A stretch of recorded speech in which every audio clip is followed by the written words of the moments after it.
Good morning. We are glad that you are here. If you are new, welcome. There is a place for you here. At Woods Chapel Church, we are one church with 3 different campuses. In Lee Summit, in Raytown, And here in Blue Springs. We are a group of people doing our best to love God and those around us. our vision is to build transforming communities where everyone is included, accepted, and loved. All of us are on a journey. This is a place where you can ask difficult questions about faith and life. We are here to help and support each other. thanks for joining us. No matter who you are or where you're from, we want you to know that you are welcome. Well, good morning and welcome. My name is Abby, and I'm so glad that you're here to worship with us this morning. We want you to feel welcome, and we'd like you to engage with us. Let us know where you're watching from, how your week's been, all that sort of stuff. And also, if you're new, comment the word new, and we'll be in touch with you. But before we get started, I'd like us to open in prayer, if you all would pray with me.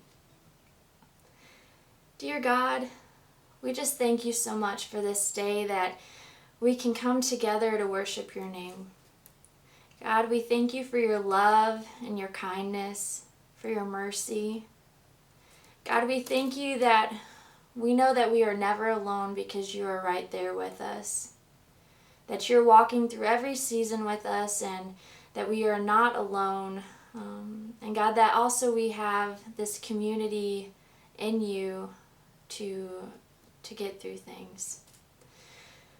God, we just lift up all the things that are on our hearts this morning, and ask that you can help us have eyes and ears on you and what you want us to hear this morning. God, we know that you are our living hope, and that never changes, that you are never changing, and in that we can find peace. God, we love you so much, and it's in your name. Amen.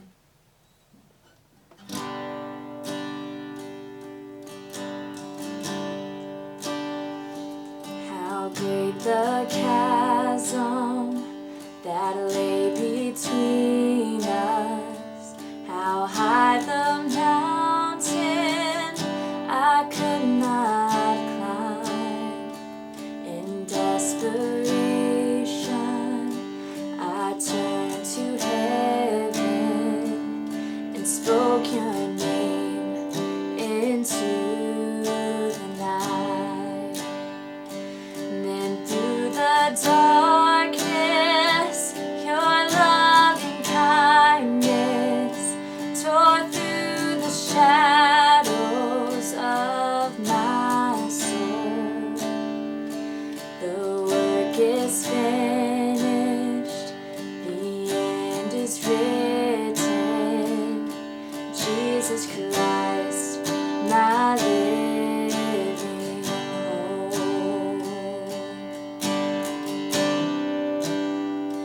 Who could imagine so great a mercy?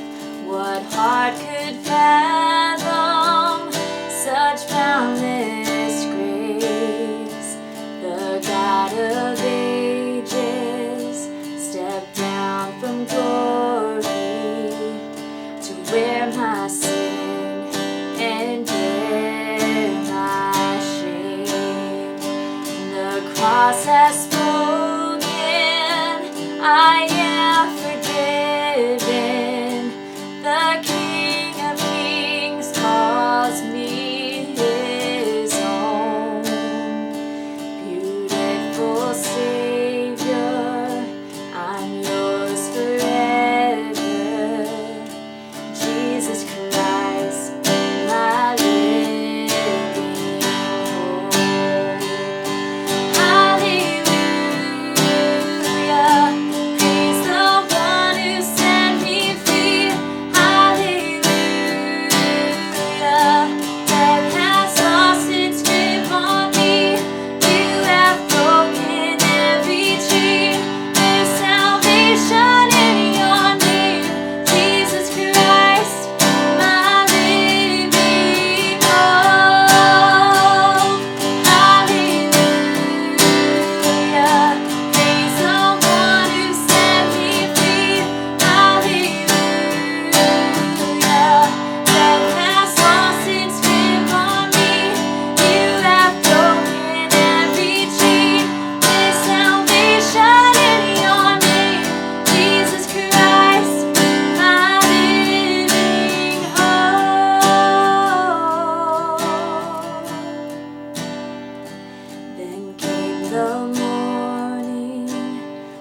sealed the promise. Your buried body began to breathe. Out of the silence, the roaring lion declared the grave has no claim on me. Then came the morning that sealed the promise. Your buried body began to breathe. Out of the silence, the roaring lion declared the grave has no claim on me. Well, Jesus, yours is the victory. Oh, hallelujah. Praise the one who set me free. Hallelujah. Death has lost its grip on me. You have broken every chain. There's salvation in your name, Jesus Christ, my living hope. Hallelujah. Praise the one who set me free. Hallelujah. Death has lost its grip on me. You have broken every chain. There's salvation in your name, Jesus Christ, my living hope. Jesus Christ, my living hope. Oh God, you are my living hope.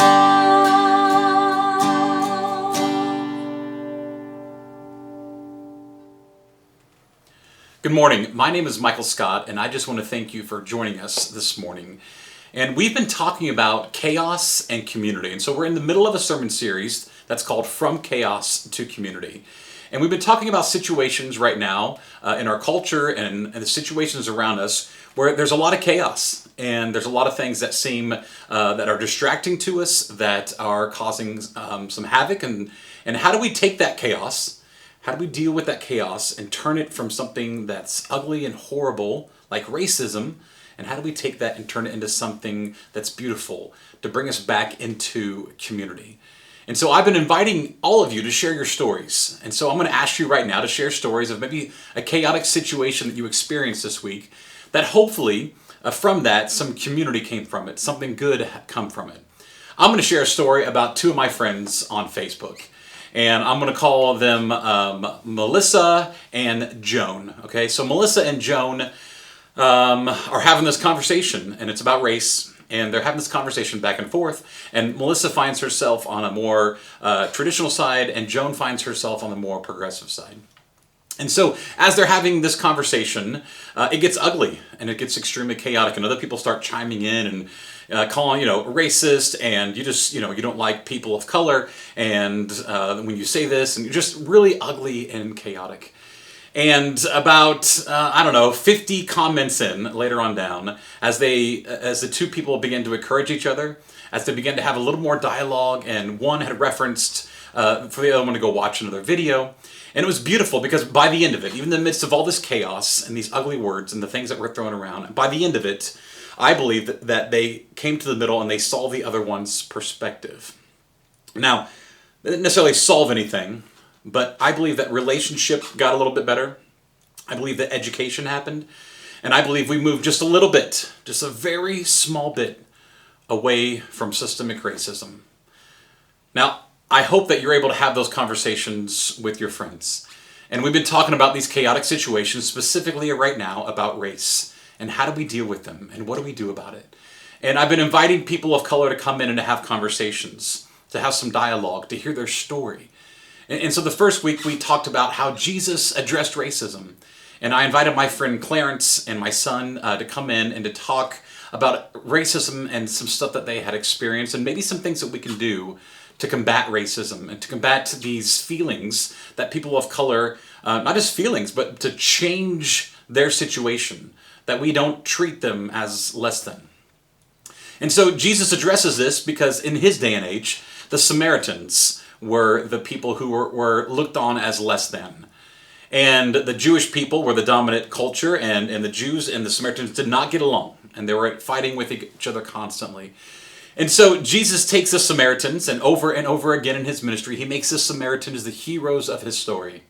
He talks about a woman that he meets at a well, a Samaritan woman that he talks about, and he heals these lepers, and the Samaritan, only one person comes back and thanks him, and it's a Samaritan. Of course, then we all know the story of the Good Samaritan, where Jesus talks about this man who is this amazing human being that he refers to as neighbor, and the Samaritan is the hero of the story. Last week we talked with my friend Chloe, and we talked about in the Bible about how our lives, our origins, all the way back to the beginning of the Bible in Genesis, are chaotic. And there's all this chaos, and from that chaos, when God gets involved, when love is involved, it turns from this chaotic mass of what we find from the earth in the creation story to this beautiful Garden of Eden, where we find paradise, where things are better. And that God charges us to take that paradigm, to take that chaos, and to shift it and to change it. And that's something that we participate in. Now, this week, I want to talk about a story that we find later on in Genesis. And so we go along, we see creation, we see Adam and Eve, we see Adam and Eve's kids, and we get to a little bit later on in Genesis, we find the story about Abraham. Actually, it's a story about Abram and his wife Sarai. And we read about Abram and Sarai. In Genesis 17, we find the story about them. Now, they are getting up in age, and we find that they want to have a son. They want to have a child. And I want to read about this covenant, this idea, this conversation that God has with both Abram and Sarai. And so if you're following along with me, I'm reading from the 17th chapter of Genesis in the NIV translation. And so I'm going to read verses 1 through 7. I'll read verse 10, then I'll cut down and read verses 15 through 17. And so this is describing Abram and Sarai. It says, when Abram was 99 years old, the Lord appeared to him and said, I am Almighty God. Walk before me faithfully and blameless. Then I will make my covenant between me and you, and will greatly increase your numbers. Abram fell face down and God said to him, as for me, this is my covenant with you. You will be the father of many nations. No longer will you be called Abram. Your name will now be Abraham. For I have made you a father of many nations. I will make you very fruitful. I will make nations of you, and kings will come from you. I will establish my covenant as an everlasting covenant between me and you and your descendants after you for generations to come, to be your God and the God of your descendants after you. So he talks about this covenant, and he goes into some more detail. Let's go down to verse 10. It says, this is my covenant with you and your descendants after you. The covenant you are to keep. So he's telling them this is the important part, is that every male among you shall be circumcised. And then we're going to jump down to verse 15, because he gets into circumcision and how everybody that is within his care or any of his descendants need to be circumcised. He says, also God said to Abraham, and for your wife's, and for Sarai your wife, you are no longer to call her Sarai, but her name will be Sarah. I will bless her and will surely give you a son by her. I will bless her so that she will be the mother of nations. Kings of people will come from her. Abraham fell face down. He laughed and said to himself, will a son be born to a man 100 years old? Will Sarah bear a child at the age of 90? Now, when we read the story about Abram and Sarai, or who they become as Abraham and Sarah, we find that they're much older in life. And we read this story, and it talks about they're going to have a child. And from this child, they will have generations and generations and generations of people. And so God makes this covenant with Abraham and Sarah. And the covenant he makes, this is to be the sign of the covenant. This is what you should do. And he tells them that you need to participate. All the men should be circumcised. And some people are like, that's weird. Why would we circumcise? And of course, circumcision is one of those things that we find in the Old Testament. But when it comes to the New Testament, Paul learns about circumcision. And Paul's like, we don't need to do circumcision anymore. The Gentiles don't like circumcision. Can we do away with it? And of course, the early church leaders say that we don't have to do it. And circumcision becomes this idea. It becomes less of a concrete idea and more of an abstract idea. And the abstract idea is that life, choosing this Christian life, choosing this new way of life, it should change us, and that it's painful, and that we need to remove things in our lives that are painful to make us better people. And so the act of that for Abraham was circumcision. And what I'm trying to tell you is that when we look at our communities, amidst all this chaos, now can you imagine being Abraham? First of all, I'm assuming he had to circumcise himself. Actually, we know he had to be circumcised. And so Abraham circumcises, just think about that for just a brief moment. How difficult that must have been. And then to convince everybody else in your care, all your family members, all the people that work for you, that they have to go through the same process. I think the point of the story is that when things need to change, that they're very difficult. And there are difficult things that we need to do, even though they seem unbelievable. The fact that Abraham and Sarah were going to have a baby at 90 and 100 years old almost seems unbelievable. Yet it is possible with God. And I think we forget that life, this Christian life, is difficult. It seems impossible, but with God, we can do it. And that God asks things of us. Sometimes that means changing who we are.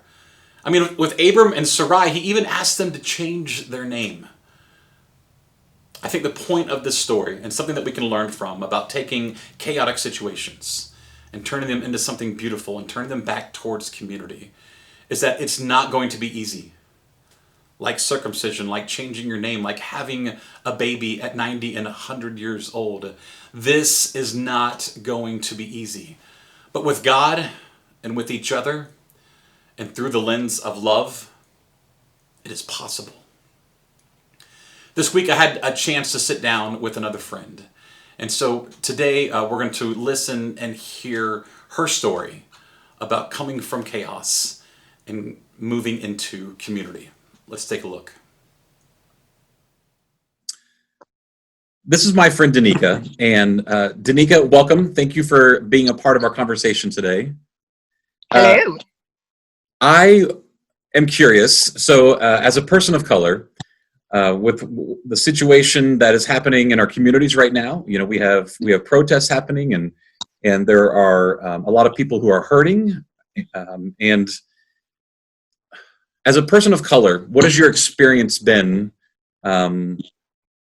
as a person who was raised in this area? Is that right? You grew up around here, if I remember right?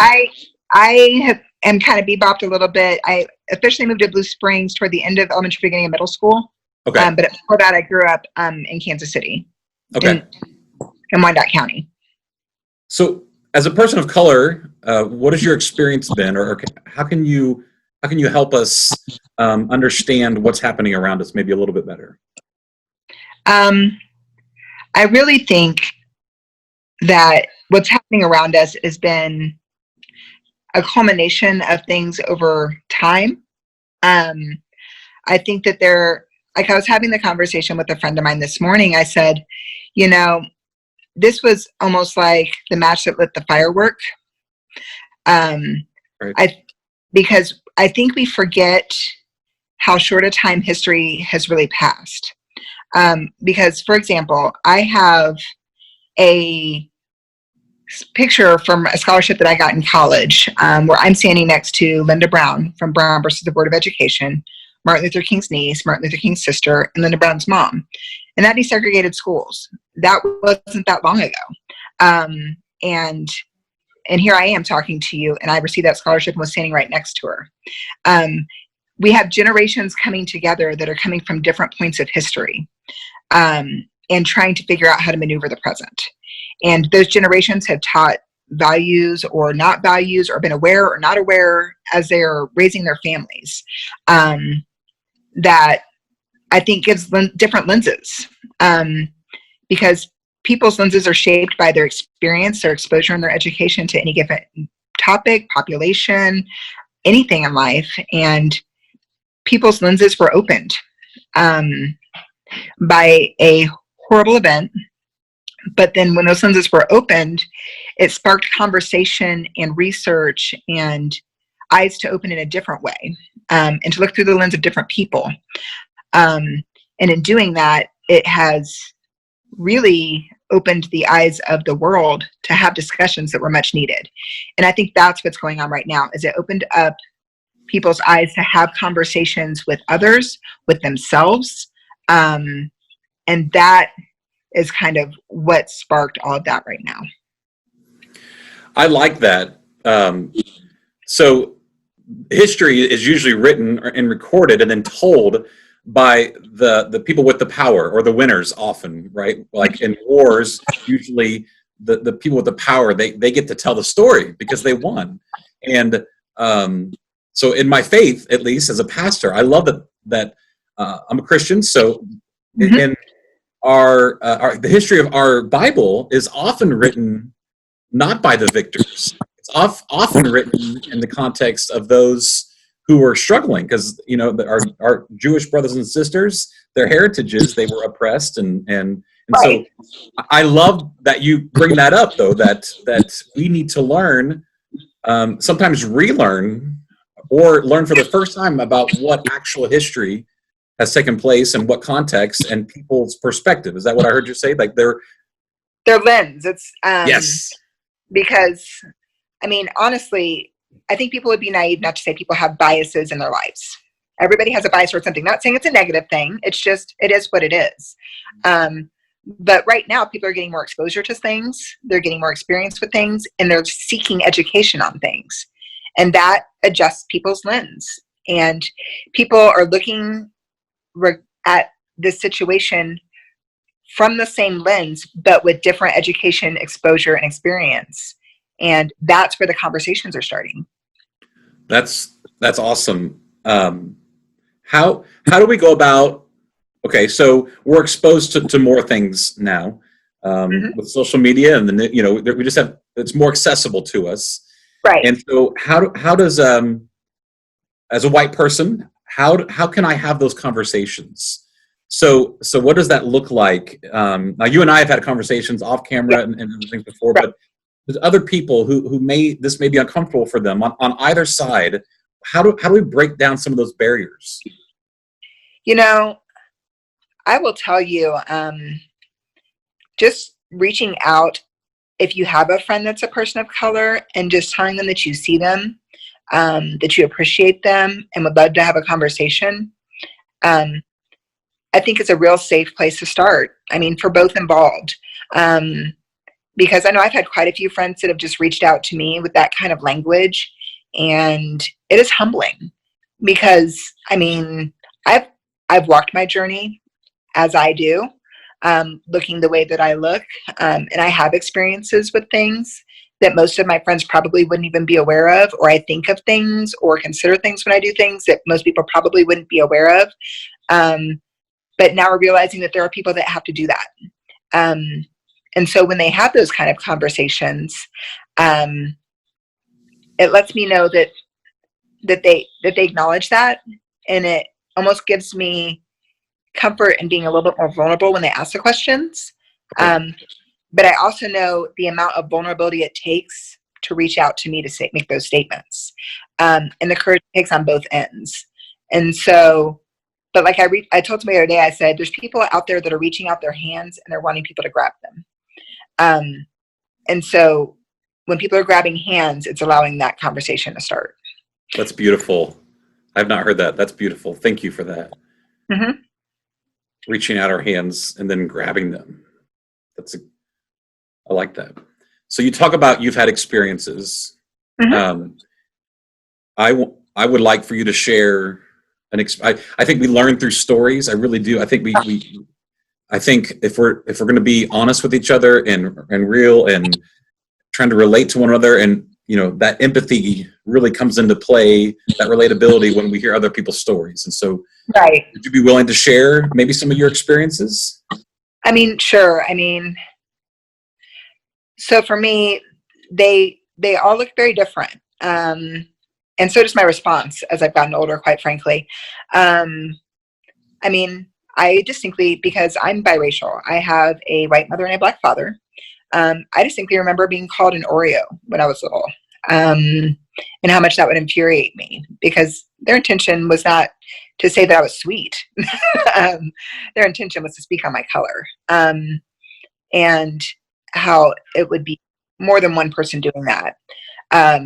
And my response in that. And I mean, it seems like a silly word, but when you're 7, 8 years old, it's not so silly.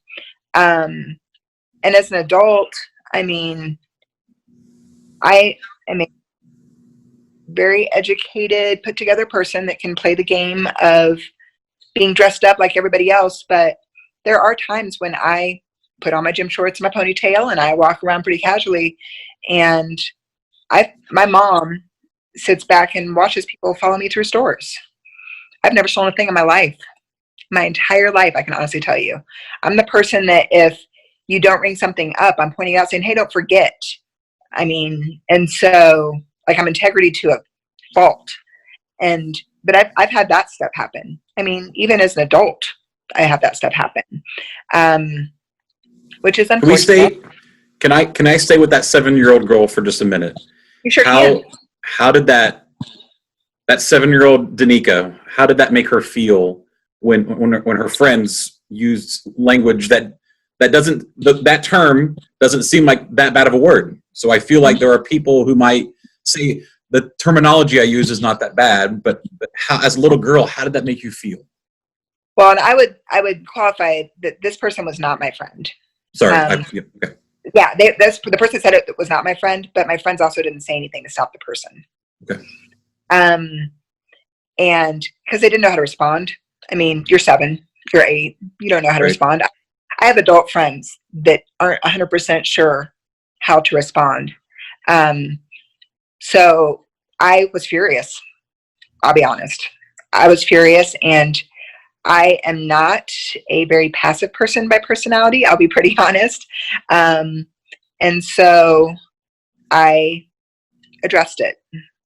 And then came home, and I remember the teacher coming up and saying what happened, and me telling them what happened, and them also being uncomfortable with what had happened and not real sure how to maneuver it. And not that I got in trouble for my response, but he didn't get in trouble for his action either. It ended up being like a cancel out. But I remember sitting there thinking, why would you say that? I remember sitting there thinking, I don't even, like, I know that I'm different, but I didn't know that it mattered to people. And not that it matters to all people, but it mattered to him to point out that what was different about me. And it wasn't necessary. I didn't have a problem with that person at that point. But so it kind of caught me even off guard. Like I wasn't even really sure where it came from. But the intention was to get my response. And how does that shape? You're a highly educated person, and you do so much work in our communities. I know you're for fighting poverty and against, fighting sex trafficking. I know there's a lot of things that you're involved with in our communities. How does something like that, not just you, but how does that shape our young people? Like, what effect does that have on? Tough stuff makes people tough, and it can make people tough in a couple different ways. It can make people tough as in gritted out and want to fight for people, or it can make them tough and want to fight against people. You kind of have both avenues that those kind of situations can build. And I can honestly tell you I've journeyed through both of them. I had, aside from just those type of experiences, I just had a very adversity-filled childhood. That's how God wrote my story, to make me kind of a warrior by nature, was to constantly, even as an adult, have some layer of adversity that I have to continue to battle. I think that's how he keeps me close. My best friend says he has to break my hip to get my attention, whatever. But I had times where I was probably pretty shut off from people, not very trusting, kind of apprehensive, of what you see in me. What do you see about me? And what will you be the friend that if that was said to me, will you say something, or will you notice? Because I also have friends that simply probably wouldn't even notice that because they don't think that way. And so when I'm noticing, sometimes people don't notice, which I think is part of what also this has done, is just made people want to be aware or notice things maybe they haven't noticed, so that they can try to help people that may or may not have a voice or the strength to have a voice in that moment. Because 7-year-old Danica did not have a voice in that moment. I didn't know how to respond to that. It made me pause. But so, yeah. So if you could have had somebody to stand up for you and that could have defended you, what would that look like? So today, and there's a lot of younger people listening. There's a lot of middle-aged people like myself, and there's what can people do? What would you have wanted in that person, and how would that conversation have looked? So what's a tangible way that we could maybe respond? Because I think all of us have probably been around that situation. I mean, it happens all the time. I just think it doesn't. I think people feel like it needs to be always bold moves or bold platforms, or, just stepping aside with me that point, standing next to me and saying, hey, that's not okay, or don't say those things. Knowing that they would have taken the brunt of what I was going to take alongside me. Probably at 7 would have been good. Or, and even as an adult, I mean, if something said, knowing that they're consistently who they are. And I think we want that of everybody. Are you going to speak up for me if somebody says something right there or makes a joke, or are you also going to recognize that when someone says something and they don't mean it that way, but I receive it that way, that's kind of what matters. So also having those kind of conversations. But I just think speaking up for people and having conversations and checking in to see if people are okay. I think that's a lot of what people really want, is someone to step up and be next to them because they haven't felt like somebody has been, maybe. Do you have another experience that you could talk to us about, that you could share? I mean, more of mine anymore are, because I think that people think racism and they think words said. And that's not always necessarily what it is. Sometimes nonverbals say a lot. And I think that people tend to forget that. If someone clenches a purse when I get onto an elevator, if someone follows me through a store, if someone pulls their child away, I mean, nonverbals are just as loud as verbals. And I think that has probably been more so of my personal experience as an adult than outward statements, which is both are impacting, they just impact different. So for me, I've become an observer of people, because that is where I tend to have those moments. And I'm not going to look at you and say that I have them every single day, because that is not fair. I'm not going to look at you and say that I feel like every experience I've had with someone who's uncertain is that. But there are moments where it's very clear that I have made someone uncomfortable for no reason. Because 95% of the time, this is my personality. And it is always interesting to me when I do, because that's not even the heart of who I am as a person. Like, I'm a protector of people as a person. And that someone would question or intimidate or feel intimidated by me for no reason other than the fact that I'm dressed down or things like that. I mean, those are things that that make you pause. And the tricky thing with that is it's also harder to have conversations with people about those things, because nonverbals are easy to try to say it was something different because it's passive. And they can deny it. Oh, I didn't do that, or I didn't mean that, or whatever, because it's passive. It's not overt in your face. Well, this is exactly what I'm saying to you. But I tend to see a lot more of those type of things anymore as an adult. And it's a fine line. I mean, it really is. That is something, I'll be honest, that I am struggling with pondering how to address. Because like I said, it's easily excusable for people, because they can say, well, that's not what I was doing, or I was only doing, or you misinterpreted, or you misunderstood. But I don't misunderstand patterns of behavior. That's patterns are patterns. And when people do the same things and it looks the same way, it is what it is.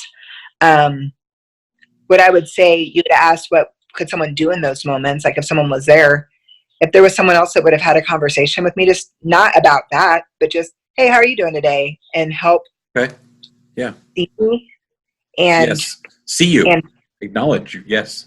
Personalize me a little bit in those moments, because that affirms that you see more than somebody else did. Thank you. That's awesome.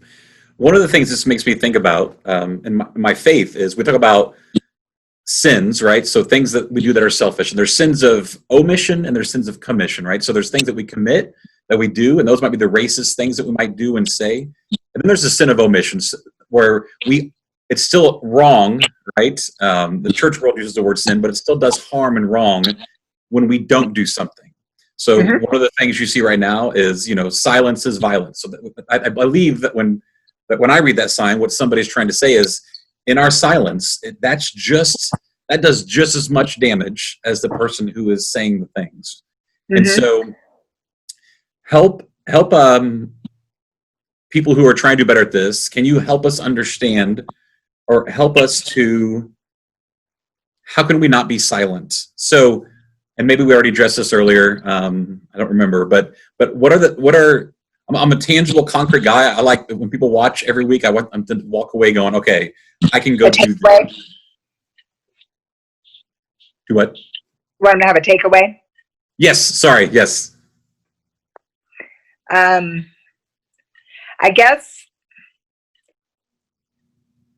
think that, no, I wouldn't say I think.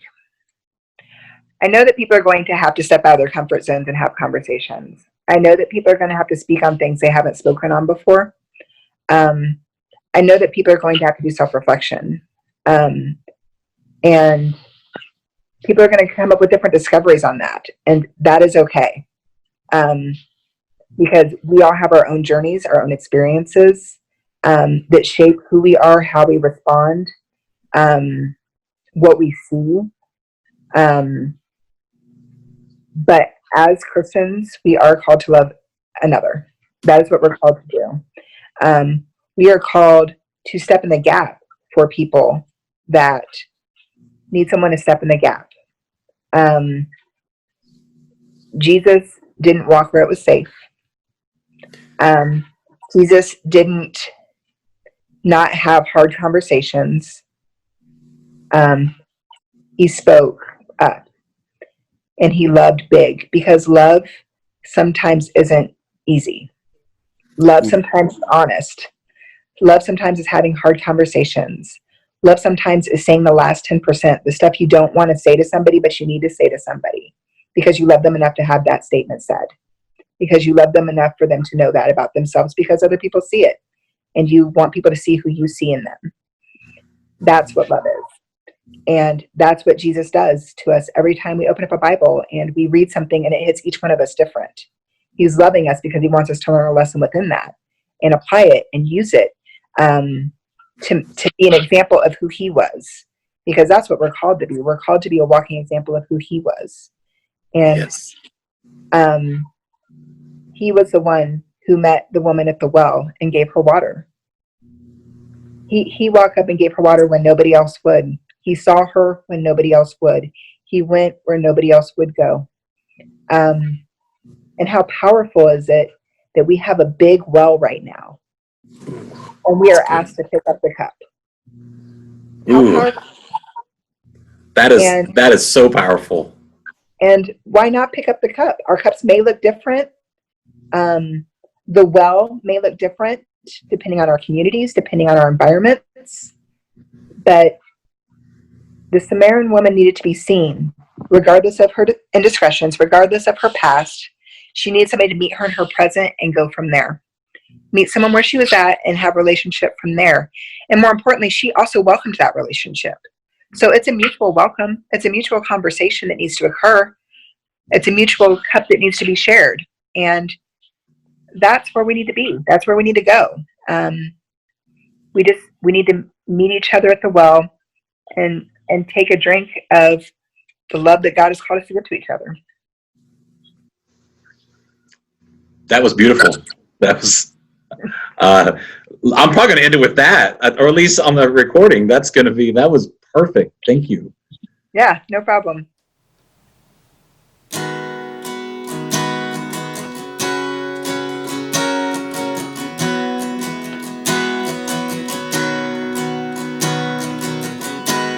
Before I spoke a word, you were singing over me.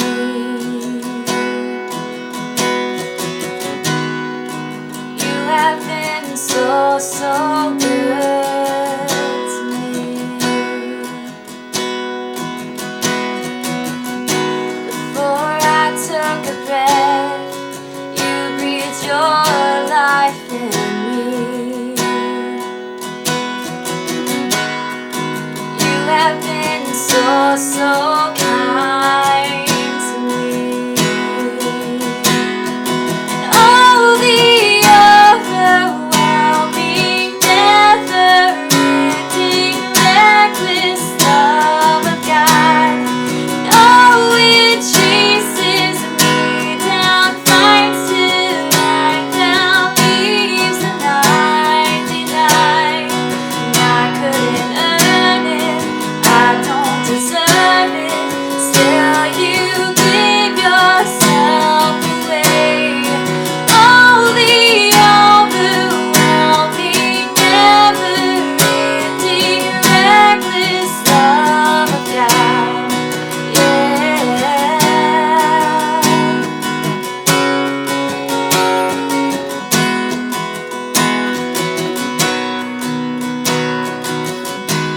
When I was your foe, still you love fought for me.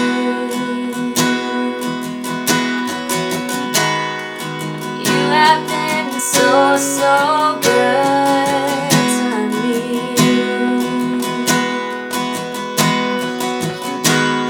When I felt no worth, you paid it all for me. You have been so kind to me. And oh, the overwhelming, never-ending, reckless love of God. Oh, it chases me down, fights till I found, leaves the 99. I couldn't earn it, I don't deserve it, still you give yourself away. Oh, the overwhelming, never-ending, reckless love of God.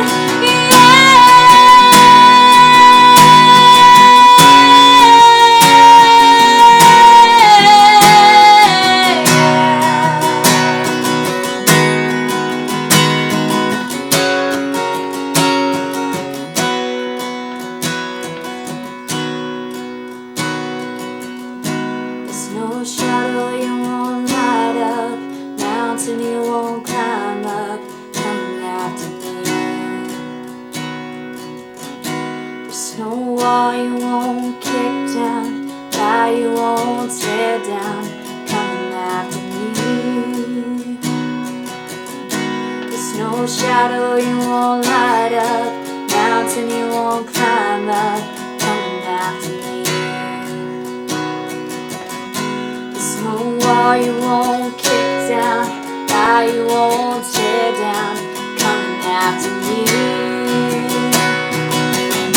There's no shadow you won't light up, mountain you won't climb up, coming after me. There's no wall you won't kick down, lie you won't tear down, coming after me. There's no shadow you won't light up, mountain you won't climb up, coming after me. No, there's no wall you won't kick down, lie you won't tear down, coming after me. No, the overwhelming, never-ending, reckless love of God. Oh, it chases me down, nights till right now leaves the 99. I couldn't earn it, I don't deserve it, still you give yourself away. Oh, the overwhelming, never-ending, reckless love of God.